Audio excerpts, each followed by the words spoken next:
नमस्कार दोस्तों, बात करते हैं वर्ष 1914 की, जब पूरे विश्व में पहली बार एक युद्ध हुआ जिसको हम प्रथम विश्व युद्ध के नाम से जानते हैं। और इसमें लगभग 10 मिलियन यानी कि 1 करोड़ से 1.5 करोड़ के आसपास लोग मारे गए थे। ये एक ऐसी संख्या थी जो कि अगर आप एक साथ कहीं पर खड़ी कर दें और आप देखें और उनकी डेड बॉडीज को आप देखेंगे तो आपकी रूह कांप जाएगी।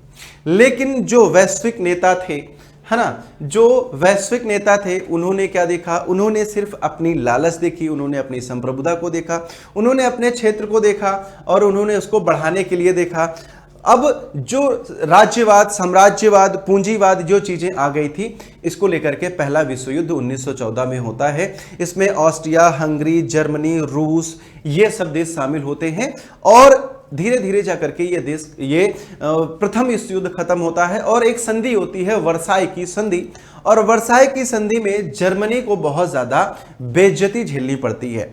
फिर समय आगे बढ़ता है और जर्मनी में एक आते हैं जिनका नाम होता है हिटलर। और जर्मनी और इटली दोनों में उस समय तानाशाही होती है, हिटलर और मुसोलिनी की। और ये दोनों लोग मिलकर के द्वितीय विश्व युद्ध की तरफ पूरे विश्व को लेकर के जाते हैं, जहां पर वर्ष 1939 में द्वितीय विश्व युद्ध प्रारंभ हो जाता है। और इसमें लगभग आपके 7 से 8 करोड़ लोग मारे जाते हैं, जिसमें सैनिक भी होते हैं, जिसमें आम जनता भी होती है। इसमें इतने मास लेवल पर हत्याएं होती हैं, जेनोसाइड होता है।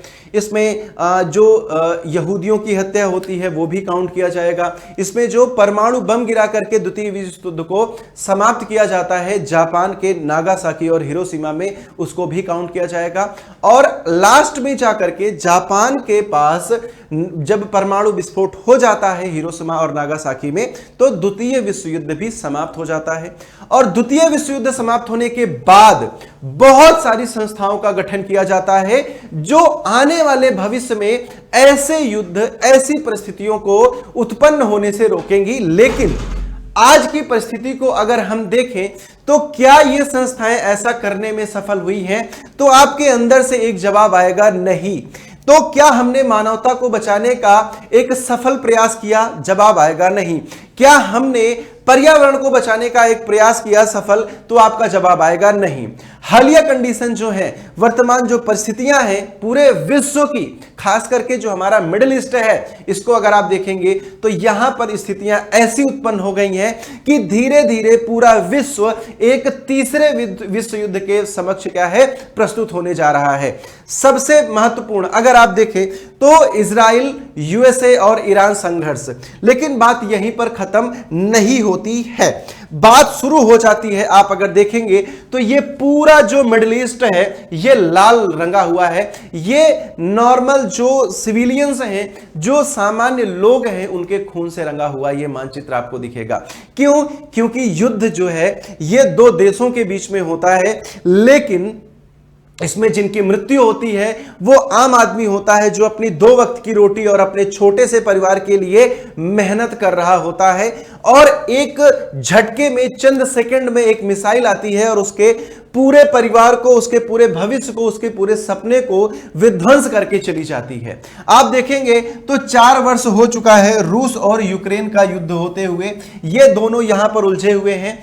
आप देखेंगे तो भारत पाकिस्तान के बीच में एक कॉन्फ्लिक्ट हुआ था अभी कुछ टाइम पहले। इसके बाद आप देखेंगे तो पाकिस्तान और अफगानिस्तान के बीच में अभी भी संघर्ष जारी है। चीन ताइवान के साथ उलझा रहता है, ठीक है। रूस का यूक्रेन के साथ उलझाव बहुत लंबे समय से चल रहा है।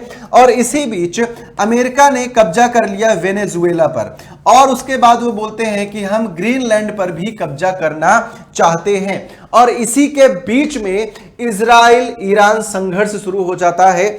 और ये सारी परिस्थितियां विश्व को किस तरफ लेकर के जाती हैं? ये सारी परिस्थितियां विश्व को एक तीसरे विश्व युद्ध की तरफ ढकेलते हुए आपको दिखाई देंगी। तो कैसी परिस्थितियां बनती हैं? सबसे पहले हम जानते हैं एक पृष्ठभूमि, पहला विश्व युद्ध। पहला विश्व युद्ध क्या होता है कि इसमें साम्राज्यवादी टकराव, गुटबंदी, मित्र राष्ट्र, केंद्रीय शक्तियां, ये सब मिलकर के एक दूसरे से संघर्ष करना शुरू कर देते हैं। यह शुरू होता है जर्मनी और ऑस्ट्रिया के बीच में, ठीक है। जर्मनी और ऑस्ट्रिया मिलकर के युद्धों को शुरू करते हैं, लेकिन होता क्या है कि जिनका अलाई जो है जर्मनी था वो जर्मनी का साथ देते हैं, और जिनका ऑस्ट्रिया और हंगरी के साथ अलाई था वो ऑस्ट्रिया और हंगरी का साथ देते हैं। दोनों देश एक दूसरे के साथ क्या है, जुड़ जाते हैं यहां पर, और धीरे धीरे क्या होता है, सारे जो देश हैं वो आकर के जुड़ जाते हैं इस युद्ध में और जन्म देते हैं एक बहुत विशाल युद्ध को, प्रथम विश्व युद्ध के नाम से इसको हम जानते हैं। इसके बाद दूसरा विश्व युद्ध स्टार्ट होता है। इसमें मुसोलिनी और हिटलर, इन दोनों की भूमिका जो है ये बहुत ही महत्वपूर्ण हो जाती है ना। हिंसक प्रदर्शन होते हैं, यहूदियों को मारा जाता है, तुष्टीकरण की राजनीति होती है, और आपका जो उस टाइम पर पोलैंड है वहां पर हिटलर हमला कर देता है, और यह तात्कालिक कारण बन जाता है किस चीज के लिए, यह तात्कालिक कारण बन जाता है युद्ध को शुरू करने के लिए।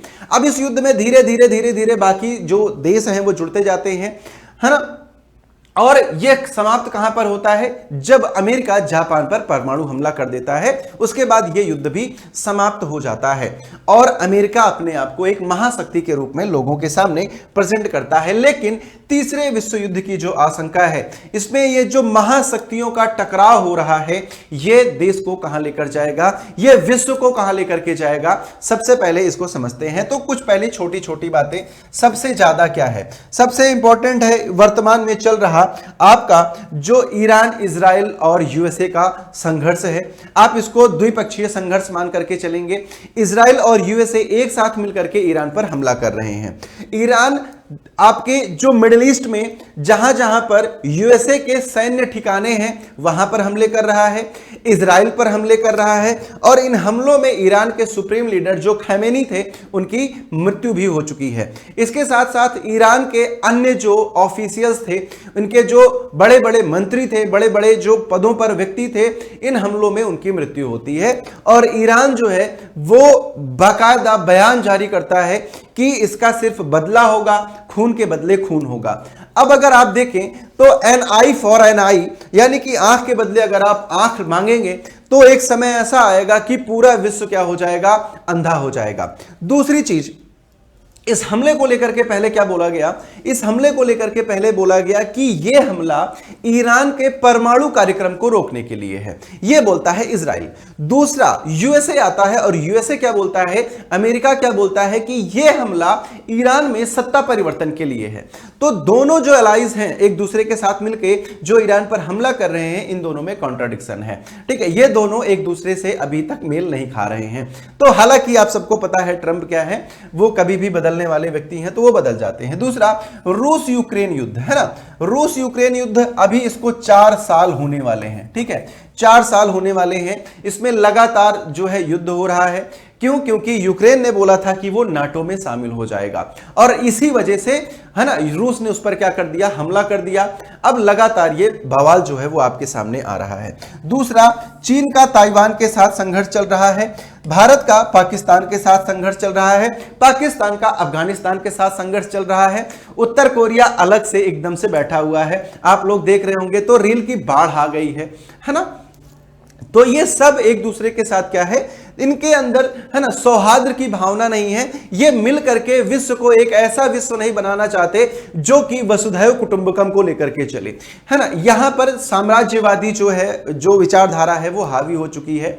अब यहां पर महाशक्तियों का अगर टकराव होता है, महाशक्तियों का टकराव कैसे होगा, अमेरिका है, रूस है, चीन है, अगर ये तीनों टकराव की स्थिति में आ जाते हैं तो तीसरा विश्व युद्ध होने से कोई नहीं रोक सकता है।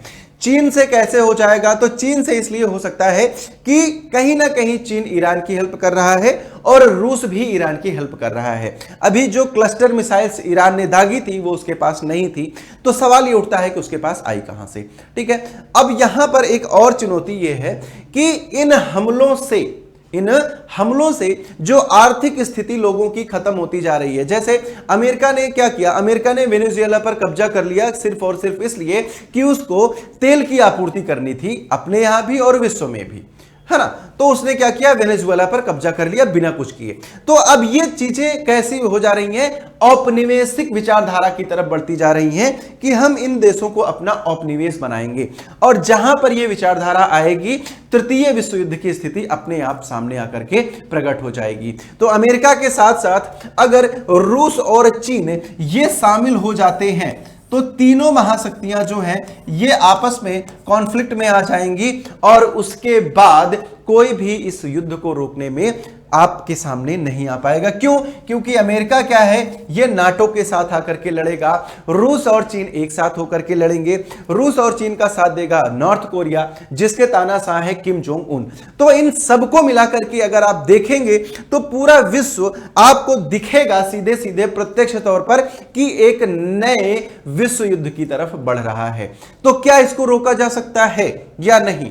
तो अगर आप बात करें इसके बारे में, तो अब यहां पर अगर आप देखेंगे तो अभी तक अमेरिका और इजराइल ने क्या क्या कर लिया है ईरान के साथ, और ईरान ने क्या क्या कर लिया है आपके अमेरिका और इजराइल के साथ। तो एक ऑपरेशन लॉन्च किया जाता है इपिक फ्यूरी।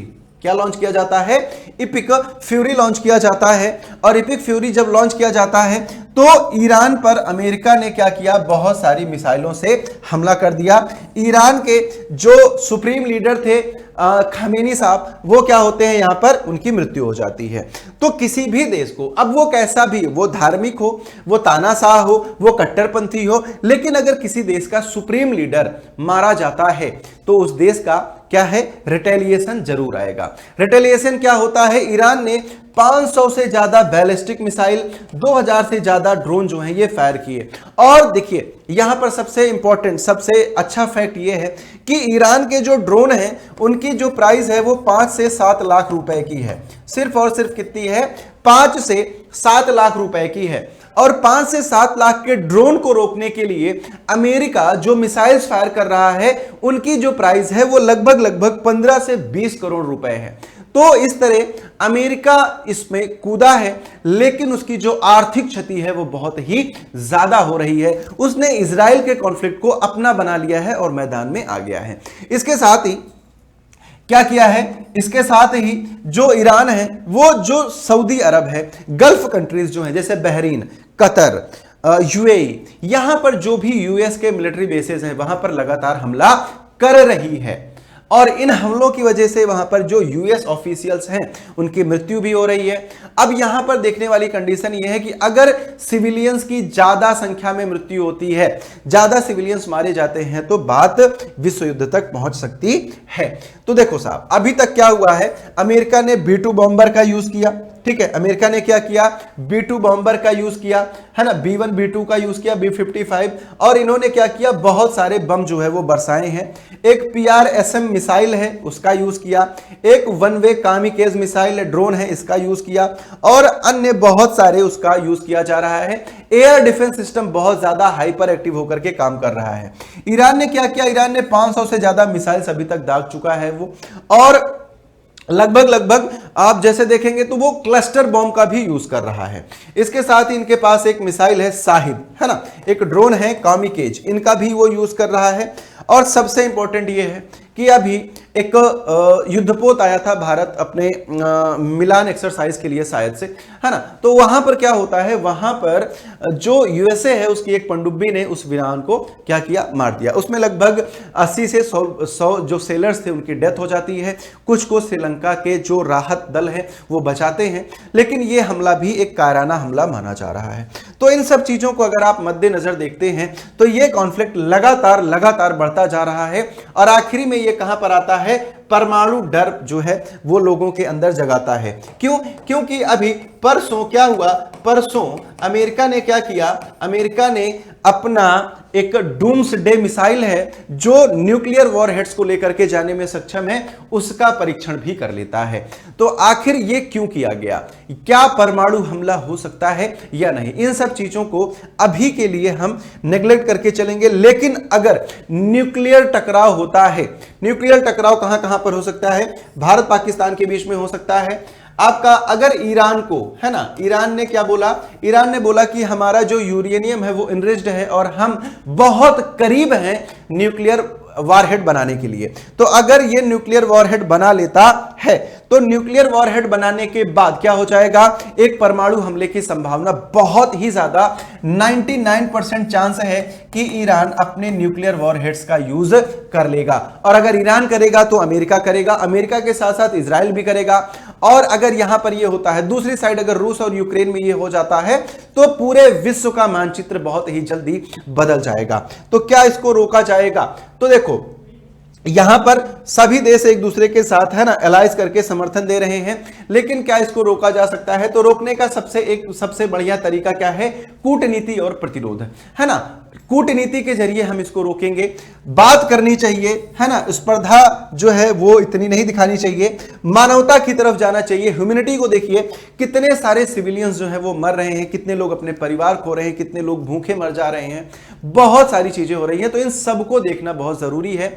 सारे जो देश हैं सबको मिल करके कदम उठाना पड़ेगा इससे बचने के लिए, इसको रोकने के लिए। क्यों? क्योंकि अगर ऐसा होता है, एक परमाणु हमला अगर होता है तो वहां की पीढ़ियां क्या हैं, वो अपाहिज हो जाती हैं, अपंग हो जाती हैं, और बहुत लॉन्ग टाइम तक उसका जो निगेटिव इफेक्ट है वो मानव जाति पर देखने को मिलता है।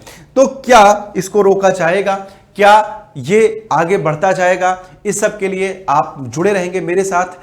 और मैं अभी आपको बस एक चीज और बताने वाला हूं, जो हमारा होली हंगामा ऑफर है वो 9 मार्च तक के लिए एक्सटेंड कर दिया गया है। इस पर आपको किसी भी कोर्स पर 90% तक का ऑफ मिल जाएगा। इसके साथ ही अगर आप कोर्स की वैलिडिटी को बढ़ाना चाहते हैं तो आपको 25% का एक्स्ट्रा ऑफ और मिल जाएगा।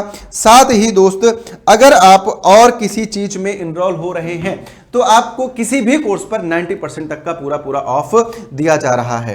ठीक है, तो यह है हमारा होली हंगामा ऑफर। कमेंट करके जरूर बताइएगा कि क्या जो विश्व है ये थर्ड वर्ल्ड वॉर की तरफ बढ़ रहा है या फिर ये रोक दिया जाएगा। ये मैं आपसे बोलूंगा, आप कमेंट करके बताइएगा। मिलता हूं आप लोगों से इसी तरह के एक शानदार से सेशन में आगे। तब तक के लिए आप सभी लोगों को प्यार भरा नमस्कार। जय हिंद, जय भारत।